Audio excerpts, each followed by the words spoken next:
Mr. President, America supported us in this last previous election. আবে চল, English থামা, পেঁচাল পারিস না। সবাই যা করে আমি তা করি না, আর আমি যা করি তা কেউ করে না। তারেক জেরে কবর দে, বলতে আরাম ডাকছে। দর্শক, এই চাঞ্চল্যকর ঘটনা ডোনাল্ড ট্রাম্পের বিজয়ে উল্লাস প্রকাশ করেছিল আওয়ামী লীগ।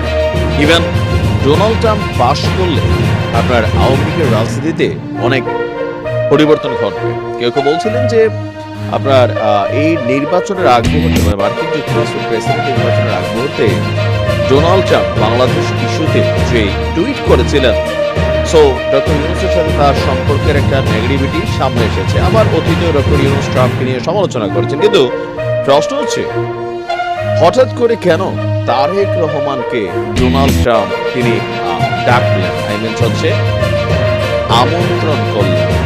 রাজনীতির মাঠে হুলস্থুল কাণ্ড নিশ্চয়ই এই ঘটনাকে ঘিরে। মাত্র কয়েক ঘন্টা আগে আমরা নিউজটি দেখলাম যে তারেক রহমানকে ডোনাল্ড ট্রাম্পের আমন্ত্রণ। যুক্তরাষ্ট্রের ন্যাশনাল প্রেয়ার ব্রেকফাস্টে বিএনপির ভারপ্রাপ্ত চেয়ারম্যান তারেক রহমান, মহাসচিব মির্জা ফখরুল ইসলাম আলমগীর এবং স্থায়ী কমিটির সদস্য আমির খসরু মাহমুদ চৌধুরীকে আমন্ত্রণ জানানো হয়েছে। আপনি ভাবতে পারেন বিষয়টা বিএনপির জন্য এই মুহূর্তে কেমন। ইভেন জামাতের জন্য এখানে কিছুটা নেগেটিভিটি একটা ফিল আসছে যে পশ্চিমা রাষ্ট্রগুলোর আশীর্বাদ তাহলে বিএনপির দিকে যাচ্ছে। দেশের নতুন প্রেসিডেন্ট ট্রাম্পের পক্ষ থেকে অনুষ্ঠানে যোগ দেওয়ার এই আমন্ত্রণ জানানো হয় বলে বিএনপির প্রেস উইং এর পক্ষ থেকে আজকে জানানো হয়েছে।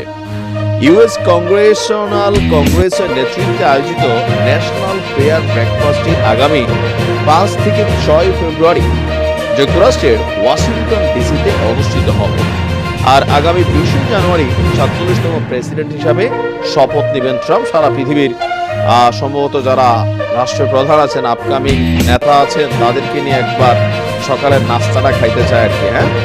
ওই দিনই তিনি প্রেসিডেন্ট কার্যালয়ে হোয়াইট হাউসে উঠবেন, মানে 20 জানুয়ারি। আর হোয়াইট হাউস থেকে চলে যাবেন প্রেসিডেন্ট জো বাইডেন। এখন এই ঘটনাটার ইফেক্ট রাজনীতির মাঠে কি করতে পারে, বিশেষ করে আওয়ামী লীগের জন্য একটা বড় বার্তা, জামাতের জন্য কিন্তু একটা বড় বার্তা। কারণ বাংলাদেশ থেকে আমরা যদি ভাবতাম যে শুধু যুক্তরাজ্যে আছেন জনাব তারেক রহমান, সেখান থেকে তাকে দাওয়াতটা দিচ্ছে, বাংলাদেশে যারা আছেন তাদেরকে দিচ্ছে না। তো সেক্ষেত্রে মির্জা ফখরুল ইসলাম আলমগীর আর আমির খসরু মাহমুদ চৌধুরী, এই দুজনের চেয়েও পলিটিক্যাল পয়েন্ট অফ ভিউতে আমরা যদি দেখি জামাতের যিনি আমির আছেন ডাক্তার শফিকুর রহমান, তিনি কিন্তু অধিক গুরুত্বপূর্ণ যে দলীয় নেতা হিসাবে বা বাংলাদেশের প্রেক্ষাপটে। তারেক রহমান বিপরীতে ডাক্তার শফিকুর রহমান, তারা সমসম পর্যায়ে এক ধরনের পলিটিক্যাল পয়েন্ট অফ ভিউতে কিন্তু অবস্থান করছেন। তো সেই ক্ষেত্রে জামাতকে দাওয়াত দিল না, তারেক রহমানকে দাওয়াত দিল, মির্জা ফখরুল ইসলামকে দাওয়াত দিল, আমির খসরু মাহমুদকে দাওয়াত দিল। ইটস এ ক্লিয়ার মেসেজ যে আগামী দিনে পশ্চিমারা কি করবে।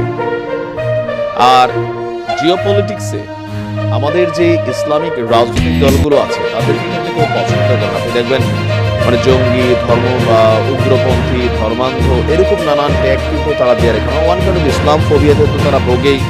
এর পাশাপাশি বাংলাদেশ সম্পর্কে যে চিত্র দেখা গিয়েছে সরকার পতনের পর, এগুলোর পিছনে বেশিরভাগ সময় যে ইসলামপন্থী যে গ্রুপগুলো তারাই কিন্তু পশ্চিমাদের কাছে আইডেন্টিফাই হয়েছেন। কিন্তু প্রশ্ন হচ্ছে আওয়ামী লীগ যে অপেক্ষায় ছিল, সেই অপেক্ষাটার আসলে কি হবে?